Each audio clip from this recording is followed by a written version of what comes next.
yeah, dude, this isn't just a great League of Legends show. This is a great show, which is something I never really thought I'd ever get to say. But even though there's only 3 episodes out right now, I think this should be discussed. I mean, think about it. This is the first great video game adaptation we've ever had. This is the first great video game adaptation we've ever had. This is the first great video game adaptation we've ever had.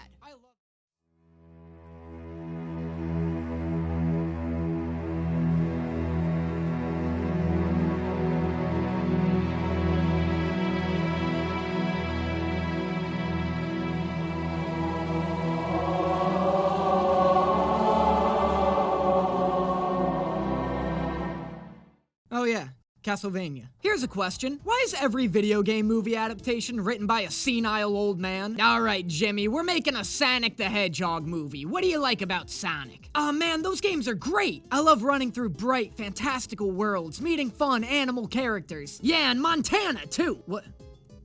He goes to Montana. It'll be great. Sonic takes the big city. I don't really think Montana's the big city. What about Mario? Yeah, kind of the same thing. Wacky character designs, colorful landscapes. Yeah, like running around the big city. I can't even fathom how you would do that. And what about Assassin's Creed? I don't know. I guess I like seeing different historical periods represented. You know, seeing a master assassin work with the tools of his era. Yeah, and we'll set it primarily in the modern day. Why? The big city of time periods. Grandpa, do you even like video games? Why do you want to make these? I just want to connect with you. Like, it's baffling to me that nearly every one of these completely misses the point of the game it's adapting. Oh man, they're making a Hitman movie. That's one of my favorite game series. You've got to carefully plan out your stealthy approach, blending into your surroundings and working to make sure each kill is cleaner than the last. I hope it's like a big dumb action movie. Yeah, I hope it's got a guy with like Kevlar muscles that can snap steel in half.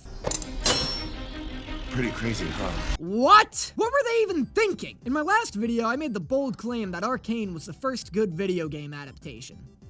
You seem to disagree. So, as per your demands, I finally watched Season 1 of the Castlevania series. And, yeah, you were right. This was the first good one. But it got me thinking, why is this better than these? Because that one's good, dumbass! Okay, yeah, like, obviously. But why? For years, Hollywood made us believe that a good video game adaptation was impossible. So what changed? And I know what you might be saying. Danny, isn't it a little weird to compare a series to dozens of movies? And to that I say, no. Because Season 1 of Castlevania is a fucking movie. I have no idea why they made this a series. The entirety of Season 1 is 2 hours long. That'd be like me showing my friends a version of Batman Begins where I edit an end credit sequence in every half hour and was like, did you guys like Season 1 of the fucking Dark Knight show? So my comparison still works. Okay, brief rundown. Castlevania is an action anime taking place in 1400s Wallachia, which is apparently a real place. I feel dumb for having to mention that, but I feel like I have to tell you I didn't know. Citizens live under the oppressive rule of the Christian Church, which considers scientific practices to be satanic. After the church captures and burns Dracula's wife for suspected witchcraft, Dracula vows to execute the entire human race. Now it's up to Trevor, the last remaining member in a family of monster hunters, and some unlikely companions to stop Dracula before he can amass his demonic army. You wanna know why this show is often considered the first great video game adaptation? Because the creators took this series so seriously. You can tell from the dire tone, the beautifully stylistic animation, and the well-developed characters, all of which we'll get into more later, that a ton of passion went into this show. It's so clear that the writers loved the property and wanted to tell a Castlevania story, not the Castlevania story. Danny, what do you mean by this, you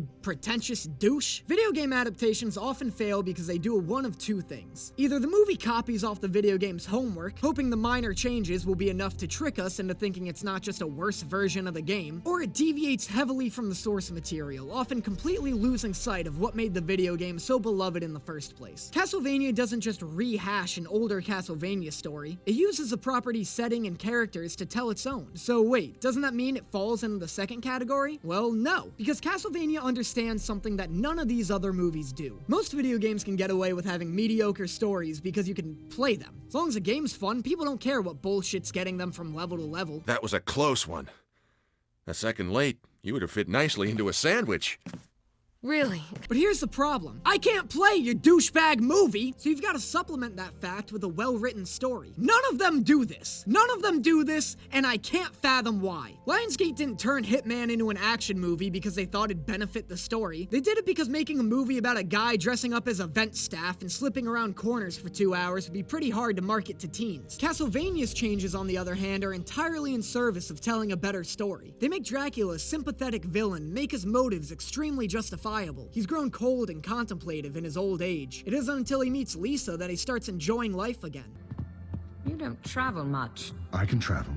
This entire structure is a traveling machine. It isn't until he loses her that he regains his bloodlust. She said you were traveling. I was. The way men do. Slowly. They also make him a man of science for some reason, and it's sick. Meanwhile, Trevor is edgy. He's still developed. I just don't love his type of character. He's like a smooth-talking, arrogant drunk, but like a sexy kind of drunk where he can still fight and quip. He's just a little... I'm Trevor fucking Belmont, and I've never lost a fight to man, no fucking beast. Oh, hell. I'm sorry. I was trying to snatch the stave out of your hand. How's your finger? Edgy. But to be fair, his edginess has context. Even though his family devoted their lives towards helping people, they were excommunicated from the church years ago. His family has been wiped out and disgraced, receiving none of the gratitude they'd earned. He still has his heroic tendencies, but they're smothered deep within him underneath mountains of justified cynicism and pain. These characters have layers. This world feels complex and lived in. And thankfully, the show has all the bells and whistles you'd want to back up its excellent writing. I mean, this show looks fucking sick, right? Look at this macabre art style and warm, sleek color palette. It's a lot of deep shades of reds and golds, which make the blue of the sorcerers really pop out. The voice acting is also just as good. All of these actors are giving an insane performance. The hurt in Dracula's voice sounds genuine. The exhaustion in Trevor's sounds earned. It's great all around. I don't know why every male character sounds like they want to fuck me, though. All these characters sound like they're trying to fucking seduce each other. Dracula opens his mouth and you're just like, What if I took a drink from you? fuck. Every one of these male voice actors has the ability to make me come with their voice alone, relentlessly. Started season 1 yesterday, haven't stopped coming since. Imagine having a voice like that. Imagine the confidence. Imagine the power. Meanwhile, I sound like Sokka if he smoked 2 packs of cigarettes every day, and nobody can tell whether or not I'm a woman. My favorite is without a doubt the Bishop, though. Holy shit, speaking of people trying to fuck me, this dude steals the entire goddamn show. He's literally just an evil bishop, right? It's not even anything original. But this actor breathes so much life into this character, it's crazy.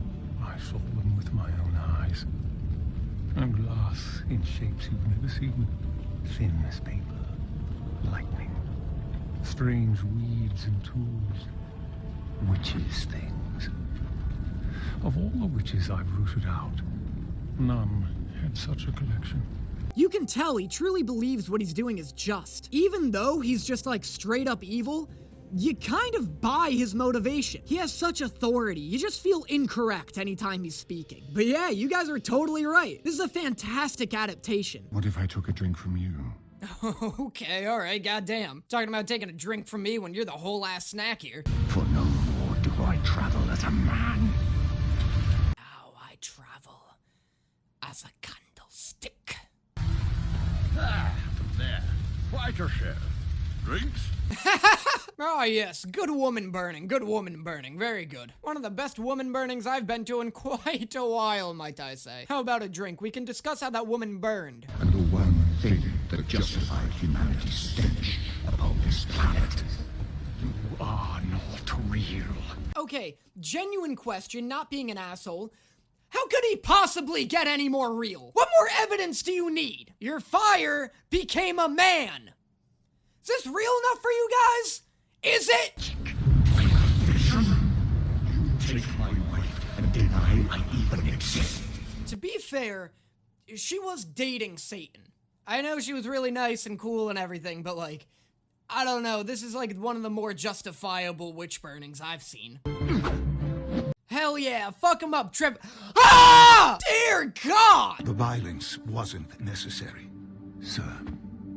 But it is appreciated. I really like that part where you whip that man's eyeball out of his head. Fucking classic, dude. The younger people believe that words can speak louder than actions. They're not cool like us, Trevor. Remember the eyeball thing? Yeah, we were both there. That was sick. It's clear the writers were massive fans of the series and knew what fans enjoyed from it, while also knowing what it takes to adapt something from a playable medium to a visual one. Fans love Castlevania for its grim atmosphere, detailed world, and exciting gameplay. They knew what they lacked in gameplay they'd have to make up for in story and character development. And I know that kinda sounds like I'm saying, well, Castlevania's good because they made it good. But you just watch some of these video game adaptations and you really get the sense that the people making them had no fucking clue what the video game was like. Okay, here's what we're gonna do. We're gonna make a Mortal Kombat movie, okay? And we're gonna stuff it with like a dozen characters. Fans love the characters. It's all about that beefy roster, baby. Right? Good, we're on a good track so far, okay? And then we're gonna make the action dog shit. They're gonna love it. They're gonna love our dog shit action. It's like if you're making a Mortal Kombat movie, okay, I don't need it to be The Godfather, but I need it to not look like ass at least. You're adapting arguably the best looking fightio... Wow. Did I just fucking say fightio game? What the fuck is wrong with me? What the fuck are you doing? I gotta get out of this fucking blanket. Recording this whole thing under a sound blanket. Sweating my balls off. Talking about fightio games. You're adapting arguably one of the best looking fighting game series out there, and it looks like ass, dude! I don't know what to tell you, you made an ass movie! It's not as vague as, well, they just made a good adaptation. It's a matter of knowing what aspects of the game are strongest and most likely to translate well to the screen, and honing in on them. In this case, it was the characters. To give you a comparison, the Hitman movies aren't bad because action movies suck. They failed because they didn't understand what made the Hitman game so beloved. Nobody plays a Hitman game for a high-octane action experience, they play it to feel clever. Like a panther stalking its prey, the player skulks in the shadows, calculating the best approach to dispatch their target in the cleanest way possible. They're puzzle games that force the player to make the most of their surroundings and experiment with the possibilities of their environment. With this in mind, if you're making a movie based around a game like this, wouldn't it make the most sense to make it a suspenseful thriller? Wind up the tension as Agent 47 sneaks around corners, narrowly escaping detection as he uses shadows and disguises to his advantage. Give him a list of targets with unique and colorful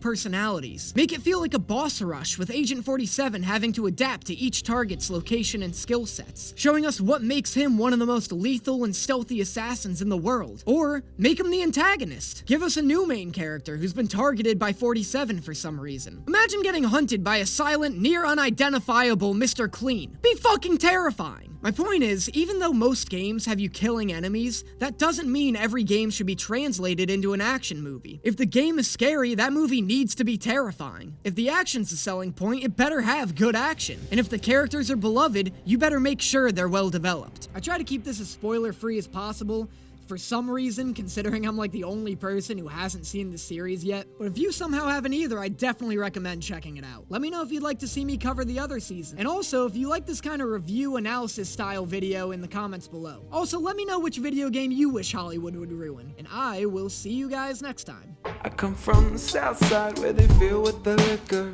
Drink this and let the body flicker. Water drips on your tongue like honey. Everybody in the sundress, and it's sunny out.